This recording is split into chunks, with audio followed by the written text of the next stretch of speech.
Eh bien, bonjour les spotters et bienvenue dans notre live hebdomadaire de 15 heures. Et aujourd'hui, enfin hier je crois, l'entreprise Yes We Hack, oui nous pouvons hacker, a levé 4 millions d'euros. Alors c'est une boîte française, alors que comment ça on a le droit de hacker les systèmes numériques? Alors vous savez que moi c'est un sujet quand même, le cybersécurité. On a le droit de hacker vraiment? Ben non, on n'a pas le droit de hacker, mais on a le droit de faire des bug bounty. Alors, je ne sais pas si vous savez ce que c'est que les bug bounty. Et je me suis dit, vu que j'en parlais avec des gens, ils ne savaient pas du tout ce que c'était, de faire un peu de pédagogie sur le sujet. Les bug bounty, en fait, c'est justement un truc qui est assez ancien, en fait. Hein. Je crois qu'au départ, ça date, je suis allé voir dans Wikipédia, ça date de 1995. Donc, vous voyez, c'est au temps ancien de l'Internet et de Netscape. Vous savez, le premier navigateur, celui qui a popularisé justement Internet. Hein. Gloire à nos illustres pionniers.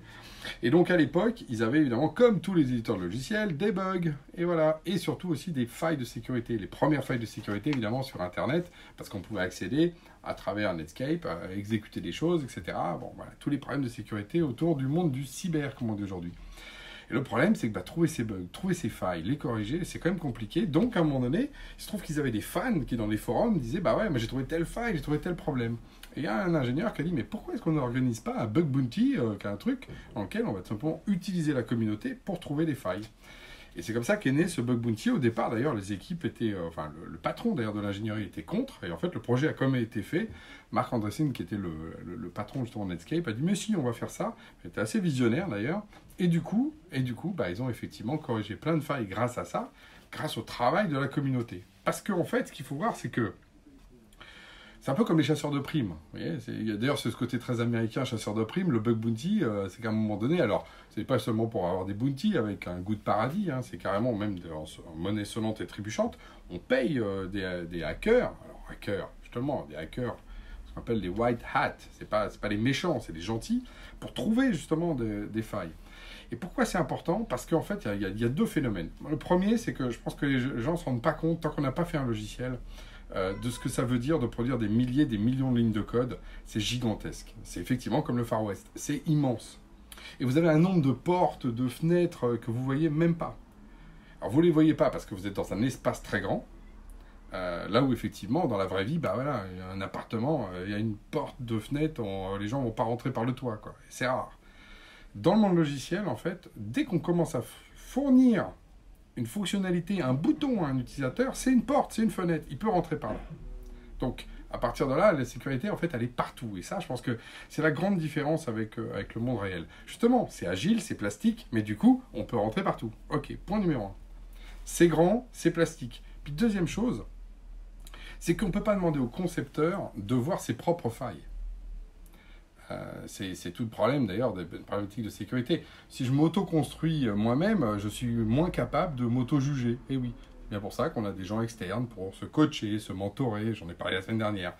On n'est pas toujours très, on va dire, juste par rapport à soi-même. Et puis on a des obsessions, et en fait les obsessions, on va mettre de la sécurité dans un coin, alors qu'en fait il y a une porte grande ouverte de l'autre côté. Voilà. Et c'est là où justement les gens extérieurs prennent le relais. Parce qu'eux, ils vont penser autrement. Vous avez une logique quand vous allez coder, quand vous allez mettre des éléments de sécurité, qui est une certaine logique. Et eux, en fait, ils vont arriver en essayant de trouver justement ces fameuses failles. Et ce qui est hyper intéressant dans les bug bounty, c'est que vous allez prendre la communauté pour justement tirer le produit vers le haut en assumant que oui, dans le monde cyber, il y a des risques et qu'on va essayer simplement de les patcher. Donc c'est ça les bug bounty. Là sur Yes We Hack, ils ont plus de 700 bug bounty, donc c'est des espèces de challenges qui sont lancés. Alors maintenant c'est lancé par les plus grandes boîtes. Faut voir, il n'y a pas de, ça devient vraiment une habitude des boîtes logicielles de faire ça pour obtenir ce qu'on appelle des exploits, pour arriver justement à trouver la petite faille. Et ce qui se passe tout simplement, c'est que là l'intelligence collective joue à plein parce que vous allez avoir des gens plutôt bien intentionnés qui vont vous dire « Ah, attention, là, on pouvait rentrer comme ci, comme ça. » Donc, c'est vraiment une logique, pour moi, extrêmement d'hygiène collective que de faire ça. Et en plus, justement, avec ce côté américain du bug bounty un peu fun, dans lequel, évidemment, on met les gens qui ont trouvé des exploits en avant, etc., comme des chasseurs de primes qui ont été capables de trouver les méchants. Et donc, ça, c'est hyper intéressant, parce qu'il y a vraiment ce côté, d'ailleurs, un petit peu de chasse, de challenge, voilà, qui est toujours aussi sympa.